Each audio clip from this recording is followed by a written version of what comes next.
Si t'as pas suivi l'entièreté du mercato, cet été il y a un club qui a décidé de changer de stratégie sur le marché en tentant un pari assez audacieux malgré sa situation. Un club bien connu de tous qui énerve énormément les Anglais, le fameux Sporting Club de Portugal. Le changement ne vient pas de nulle part, puisque la saison dernière a été sûrement une des pires de l'ère de Ruben Amorim, et la pire de sa carrière de coach. Après le départ de 4 joueurs clés de l'effectif remplacés par l'arrivée de quelques paris comme Alexandropoulos ou la montée de jeunes du centre, l'équipe montre rapidement que la saison va être longue et compliquée. Avec un début de championnat raté, une phase de poule et d'LDC humiliante et une élimination en Coupe de Portugal par une D3, le Sporting passe totalement à côté de sa première partie de saison et les causes sont nombreuses. Que ce soit les performances abyssales de certains cadres, la difficulté à s'imposer de certaines recrues ou les blessures à répétition notamment en défense, l'été a sacrément fait mal au club et dans les deux surfaces. Lorsqu'en janvier le club rajoute une couche en vendant Pedro Porro, il est difficile de croire que les joueurs pourront remonter la pente. Mais contre toute attente, bah non. L'équipe ne remonte pas la pente en championnat et reste bloquée à la 4ème place avec un retard qui correspond parfaitement au point perdu en début de saison. Amorim se montrera très déçu des résultats obtenus, tout comme la direction. Mais tout n'est pas acheté. Avec l'arrivée de Diomande en défense, l'équipe montre un bien meilleur visage, notamment en Europa League, et réussit un parcours très honorable, éliminant Arsenal à l'Emirates pour aller jusqu'en quart contre la Juventus. Un beau parcours, mais qui met donc définitivement fin aux espoirs de Ligue des Champions. C'est une désillusion, un résultat qui fait mal et beaucoup s'attendent au pire. Pas de LDC, les supporters savent ce que cela veut dire, les finances seront moins importantes, ergo, des ventes vont avoir lieu. Si tu regardes l'effectif, tu sais déjà que la plupart des joueurs ont la cote, notamment en Angleterre. Et tout le monde s'attend à un scénario catastrophe. Mais Hugo Viana, Federico Varandas et Ruben Amorim ont un plan, une stratégie réfléchie, en place depuis janvier, mais ils n'ont pas l'intention de laisser la panique prendre le dessus. L'idée est simple. D'habitude, lorsque le club perd un cadre, il achète ou fait monter avec les pros plusieurs joueurs qui pourraient prendre sa place à moindre coût et espère pouvoir le revendre à 3 à 8 fois plus cher. C'est une stratégie qui a fait ses preuves, mais qui laisse une zone de flou assez importante. Lorsque ça ne marche pas, l'équipe se retrouve avec énormément de problèmes, que ce soit sur ou en dehors du terrain. C'est le cas pour Nuno Mendes par exemple, revendu une fortune à Paris et remplacé par Ruben Vinagre. Acheté 10 millions, Ruben ne répondra pas aux attentes et enchaînera les prêts en perdant de la valeur. Non, l'objectif n'est pas seulement de faire des plus-values, le Sporting vient de perdre sa place sur le podium, Braga est en train de monter en puissance et il est hors de question que l'ancien club d'Amorim reste devant. La stratégie est donc de viser les points faibles de l'effectif et de les renforcer avec un joueur où le doute est moins présent, et donc plus cher mais tout en restant dans les limites. Pour ce faire, les ventes programmées de Pedro Porro et celles de Manuel Ugarte vont couvrir le déficit et offrir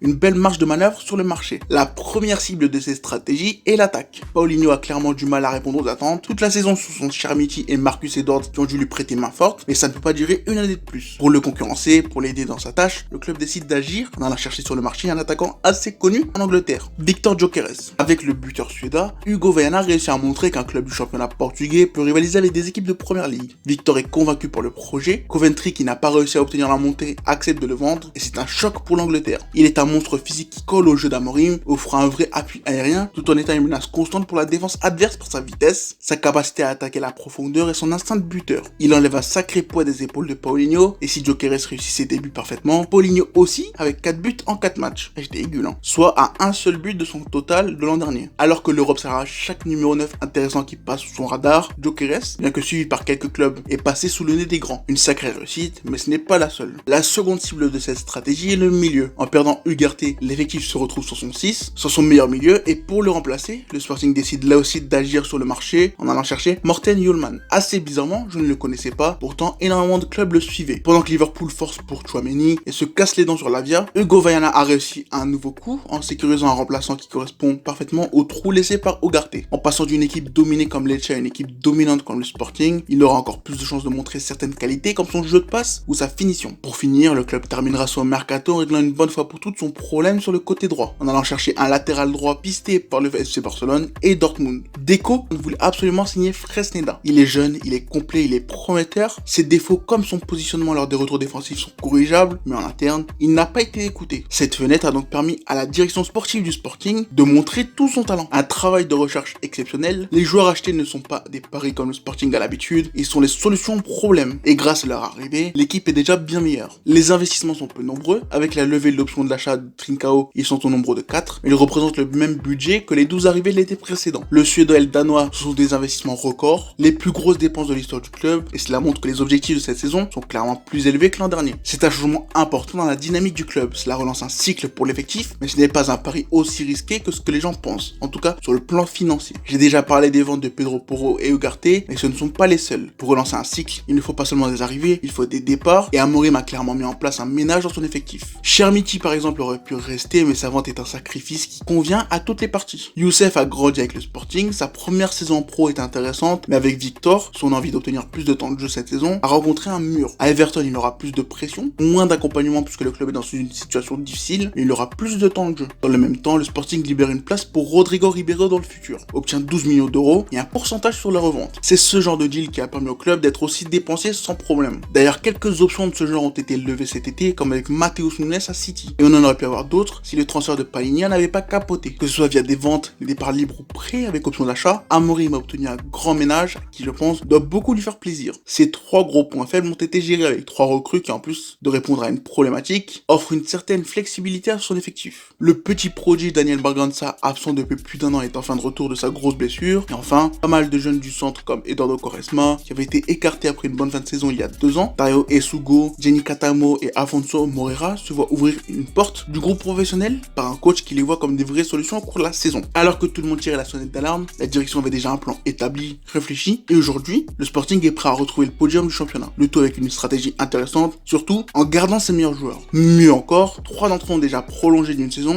et 2 autres prolongations sont en négociation. C'est une masterclass, une réussite qui, si elle se concrétise par des résultats sur le terrain, pourrait être un cas d'école pour le Sporting. Mais bien évidemment, malgré tous les beaucoup, il y a quand même quelques zones d'ombre au tableau. Le club qui a fortement souffert des prestations d'Adan et Franco dans les cages n'a pas renouvelé son roster de gardien, n'a pas réussi à trouver les liens manquants qu'Amorim souhaitait signer avant la fin du mercato, et quelques joueurs auraient dû quitter le club sont toujours là. Rafael Camacho et Eduardo Henrique étaient l'un des gros problèmes de l'été. Ils sont un souvenir d'un ancien temps. 2 joueurs avec une grosse cote qui n'ont jamais confirmé, mais dans le top 10 des salaires du club. Une situation anormale. D'habitude, les deux se retrouvent prêtés pour délester la masse salariale de leur présence, mais cette saison, étant leur dernière année de contrat au club, aucun des deux n'a réussi à trouver des portes de sortie convaincantes. Actuellement, les deux ont été intégrés dans la liste pour le championnat. C'est un souci pour les finances du club, mais sur le terrain, ils ne font absolument pas partie des plans d'Amorim. Une situation qui se réglera par une rupture de contrat ou un départ libre en fin de saison. En soi, rien de trop grave. Le Sporting paye pour ses erreurs passées, mais il y a encore un joueur qui aurait dû partir, mais qui cette fois représente un problème du présent, Gonçalo Esteves. Formé à Porto, Gonçalo est un latéral droit très prometteur qui, après avoir compris qu'il n'aurait pas sa place en équipe première, a décidé de rejoindre le Sporting d'Amorim. Il est un latéral atypique, très fort balle au pied, qui aime percuter, rentrer dans l'axe pour délivrer une passe ou un centre. Ses courses, ses foulées et sa vitesse sont assez impressionnantes et le rendent très difficile à arrêter. Un joueur technique qui aime combiner, gagner des mètres et se montrer dangereux. Défensivement, il est tout aussi solide, malgré son 1m71, il a un bon physique. Sa vitesse et son volume de course assez exceptionnel en font un chien enragé qui cavale sur son côté pendant 90 minutes. Il doit encore améliorer sa palette de centre, son jeu de tête, sa finition, mais il reste un latéral incroyable, l'un des plus prometteurs actuellement. Beaucoup le comparent à Malo Gusto d'ailleurs. Alors quel est le problème? Eh bien c'est simple, comme Abdul Fattah Issahakou ou Nazinho, il s'est mis Amorim à dos. Si les deux premiers ont eu des différentes tactiques, lui c'est son comportement et ses actions qui posent problème. Il est un joueur très expressif, un jeune qui montre beaucoup ses émotions. Il s'est mis quelques coéquipiers à dos, il s'est mal comporté lors d'un match en Youth League et il n'a pas respecté certaines règles mises en place par le coach comme le poids de forme. Son prêt à Estoril aurait dû lui permettre de se relancer. Là-bas il a été observé par les scouts de Napoli, mais il finira par perdre sa place pour un talent du club, Thiago Santos, que Lille a signé depuis. Le passage des U19 au pro n'est pas facile, il a besoin d'un temps, d'obtenir du temps de jeu, mais son comportement n'aide pas. Pire, cet été, aucun club ne l'a approché pour le relancer. Il était disponible en prêt ou pour 6 millions, mais personne n'a semble-t-il frappé à la porte. Durant la saison, il devrait obtenir une dernière chance. À 30 ans et sur le déclin, Esgaio devrait lui laisser sa place dans la rotation, mais en signant Fresneda qui est plus jeune que lui, Amorim lui fait clairement comprendre qu'il n'est pas dans les plans. C'est dommage, il sort d'un Euro où il a ébloui tout le monde de son talent, il a dominé la compétition, mais malheureusement il n'a pas obtenu de nouvelles chances avec le groupe pro, en tout cas pour l'instant. Perso, je pense qu'il y a encore une chance pour lui de s'imposer au Sporting, mais il lui faudra qu'il joue bien ses cartes et qu'il apprenne à se maîtriser. C'est un joueur que j'aime beaucoup et j'espère que tout se passera bien pour lui. Voilà, ce sont les rares zones d'ombre de l'été du Sporting et je trouve que ça montre très bien le chemin pris par le club. La concurrence est elle aussi renforcée. Braga par exemple fait un excellent mercato rempli de bonnes idées. Benfica, après un tournant intéressant l'an dernier, et continue de faire la même chose cette saison, en étant peut-être encore plus impressionnant. Et le Porto, la némésis d'Amorim, fait lui aussi un mercato intéressant, mais pour moi c'est un peu moins que les autres. Un nouveau cycle vient d'être lancé par le Sporting, tous les voyants sont au vert pour qu'on assiste à une grande saison, que ce soit en championnat ou en Europe. Mais là encore je vais faire une prédiction, cet été le club devra encore vendre comme chaque année, mais tout est déjà prêt avec ce qui devrait rentrer dans le top 3 des plus grosses ventes du club, le départ programmé du défenseur courtisé par toute l'Europe, Gonçalo Ignacio. Diomande, lui qui est suivi par Arsenal, pourrait aussi partir, mais perso j'ai du mal à voir les deux partir en même temps.